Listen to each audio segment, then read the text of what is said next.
یا غیر قانونی افغان کے ساتھ ہو رہا ہے یا خیبر پختونخوا کے ساتھ جس طرح وفاقی حکومت نے ایک رویہ رکھا. بلاول بھٹو زرداری اس ٹائم بھی صرف سندھ کے لیے بولے کیونکہ ان کے پاس سندھ کی گورنمنٹ تھی, لیکن چھوٹے صوبوں کے لیے وہ اس طرح سے کھل کے نہیں بولے. تو جب وہ آئیں گے پشاور میں, وہ بیٹھیں گے, پشاور میں وہ خطاب کریں گے, تو کیا ان کے پاس کوئی نعرہ ہوگا؟ جب وہ مردان میں بات کریں گے تو کیا کوئی وعدہ کریں گے؟ یا وہ دیر میں بات کریں گے تو کیا وہاں کے عوام کے لیے کوئی بات ہوگی؟ ملاکنڈ ڈویژن کی جو ٹیکس ایویژن ہے اس سے متعلق کوئی بات ہوگی؟ ان کے لیے کوئی نئے روزگار کی بات ہوگی؟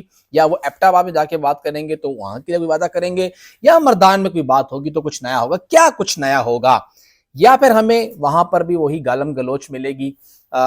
نواز انکل کے بارے میں وہ تنقید کریں گے, عمران خان کو وہ تنقید کا نشانہ بنائیں گے, خیبر پختونخوا حکومت کے پروجیکٹس کا ذکر کریں گے اور صرف لان تانی ہوگی. اس وقت ایک بڑا سوال یہی ہے کہ بلاول بھٹو زرداری یا پیپلز پارٹی خیبر پختونخوا کے لیے کیا نعرہ لے کے آتی ہے, کیونکہ یہ ایک تاثر بیٹھ گیا ہے کہ پیپلز پارٹی تو سندھ کی جماعت ہے, سندھ سے باہر ان کے پاس اتنا سپیس نہیں ہے. تو اگر اتنا بڑا ایک تاثر بیٹھ گیا ہے تو اس کو ہٹانے کے لیے بھی کچھ کرنا پڑے گا. اور ابھی تک اگر دیکھا جائے تو بلاول بھٹو زرداری نے گو کہ انہوں نے کھل کے اب تک انتخابی مہم شروع نہیں کی ہے, اکا دکا اجلاس ہی ہوئے ہیں یا تھوڑا بہت میڈیا پر ہی آئے ہیں, کھل کے جلسے شروع نہیں کیے ہیں. لیکن جلسوں میں یہ سامنے آئے گا کہ ان کا بیسیکلی بیانیہ ہے کیا. چھوٹے صوبوں کی نمائندگی کرنے والی جماعت رہی ہے پیپلز پارٹی, کیونکہ مسلم لیگ نون ہمیشہ سے کہا گیا ہے کہ وہ تو ہے ہی پنجاب کی جماعت, اور وہ اس کو مانتے بھی ہیں. وہ پھر کسی اور صوبے سے یہ امید نہیں لگاتے کہ وہ کچھ کر کے دے گا. لیکن پیپلز پارٹی کا یہ ہے کہ وہ پنجاب سے زیادہ امید نہیں لگاتی, سندھ سے ان کی امیدیں ہیں, پنجاب سے تھوڑا بہت اسپیشلی جنوبی پنجاب, پھر خیبر پختونخوا اور بلوچستان سے ہے. تو اس وقت جو سیناریو بن رہا ہے یا جو اندازہ لگایا جا رہا ہے اس میں یہ ہے کہ پیپلز پارٹی خیبر پختونخوا کی جو کل 45 قومی اسمبلی کی نشستیں ہیں, اس میں 10 قومی اسمبلی کی نشستیں جیتنے کا ٹارگٹ رکھے ہوئے ہے. اگر ہم تھوڑا سا بھی اس زاویے کو دیکھ لیں تو یہ وہ ٹارگٹ ہے جو اچیویبل ہے. آصف علی زرداری صاحب نے ایویں کوئی ٹارگٹ نہیں رکھا, پورا پلان کر کے رکھا ہے. کورم کی سیٹ توری صاحب بار بار جیتتے آئے ہیں, انتہائی مشکل حالات میں جیتتے آئے ہیں, اور ابھی بھی ان کی پوزیشن انتہائی مستحکم ہے. گو کہ کورم کا حلقہ اب اتنا آسان نہیں ہوگا, اپر اور کورم اکٹھے, لوور کورم اکٹھے ہو گئے ہیں, وہاں پہ الیکشن لڑنے کے لیے مشکل ہوگا. لیکن پھر بھی وہ وہاں پہ اس وقت ریڈ ہاٹ فارم میں ہے اور ان کا وہاں سے جیتنا جو ہے وہ ممکن نظر آ رہا ہے. باقی انتخابات جو ہوں گے وہ دیکھا جائے گا. پھر ڈاکٹر حیدر صاحب, ان کا اپنا ووٹ بینک ہے. گو کہ پی ٹی آئی ان کے لیے ایک کی رول تھا, لیکن وہ ثابت کر چکے ہیں کہ وہ اے این پی سے بھی ایم پی اے رہ چکے تھے, پی ٹی آئی سے بھی ایم پی اے رہے, پی ٹی آئی سے ایم این اے بھی رہے, تو وہ وہاں سے ایک بریک تھرو کر سکتے ہیں اور پیپلز پارٹی کو وہاں سے نشست مل سکتی ہے. پھر اگر ہم بات کریں تو جو ترقی خاندان ہے وہاں سے ان کے ایم این اے رہ چکے ہیں, شاہرام تقی صاحب جو چچا ہیں وہ وہاں شامل ہوئے ہیں, تو وہ بھی وہاں سے ایم این اے کی خاطر ہی ان کو یہاں پہ شامل کیا جا رہا ہے کہ ان کو یہ سیٹس ملیں اور وہ وہاں سے جیتیں. پھر پشاور میں بتایا جا رہا ہے کہ ان کے پاس جو ضیاء اللہ افریدی صاحب ہیں یا ظاہر شاہ صاحب ہیں, ان میں سے کوئی ایک بڑا نام جو ہے وہ قومی اسمبلی کی نشست الیکشن لڑتا ہے, تو پھر وہ وہاں پہ سیٹ جیتنے کی پوزیشن میں ہے.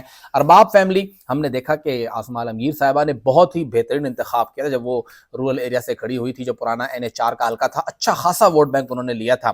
تو اگر وہ وہاں پہ دوبارہ سے اسی طرح کمپین ہوتی ہے تو وہ وہاں سے سیٹ نکال سکتی ہے, کیونکہ پچھلی بار انتخابات میں بڑا کچھ ہوا تھا. تو وہ وہاں پہ ایک مسئلہ یہ بھی ہے, تو وہ وہاں سے سیٹ نکالنے کی پوزیشن میں ہے. پھر آپ دیکھیں جو چترال کی سیٹ ہے, پیپلز پارٹی وہ واحد جماعت تھی جس نے بلدیاتی انتخاب میں پی ٹی آئی کو وہاں پہ چیلنج کیا تھا. وہاں سے سیٹ تو عبدالاکبر چترالی صاحب نے جیتی ہے, لیکن پیپلز پارٹی وہاں سے سیٹ نکالنے کی پوری اہلیت رکھتی ہے. پھر ملاکنڈ سے خود بلاول نے الیکشن کیا, اس الیکشن میں جو کچھ ہوا وہ سب کو پتا ہے, لیکن ملاکنڈ کو چھوٹا لڑکانہ کہا جاتا ہے. تو یہ قومی اسمبلی کی نشست بھی پیپلز پارٹی جیت سکتی ہے اگر وہاں پہ ایک اچھے طریقے سے اچھا کینڈیڈیٹ میدان میں اتارا جائے. تو یہ 7-8 نشستیں تو انگلیوں پہ گن کے آپ کے سامنے آئے گا کہ کس طرح پیپلز پارٹی یہاں پہ ان روڈز بنا سکتی ہے اور وہ یہاں سے 10 قومی اسمبلی کی نشستیں جیت سکتی ہے. لیکن سوال یہی ہے کہ بلاول بھٹو یہاں پہ نعرہ کیا لے کے آئیں گے, کیا نعرہ ہوگا, اور وہ نعرہ کس حد تک عوام کو اپروچ کرتا ہے, کیونکہ جو یہاں کے نوجوان ہیں وہ بلاول سے دور نہیں ہیں. یہ بات تو حقیقت ہے, یہاں کے لوگ ابھی بھی بلاول کو سنتے ہیں, بلاول کی بات ان کے لیے اہمیت رکھتی ہے, لیکن کیا بلاول کی بات ان کے لیے ہوگی, یہ تو ہمیں اب بلاول کے دورہ خیبر پختونخوا میں ہی معلوم ہوگا.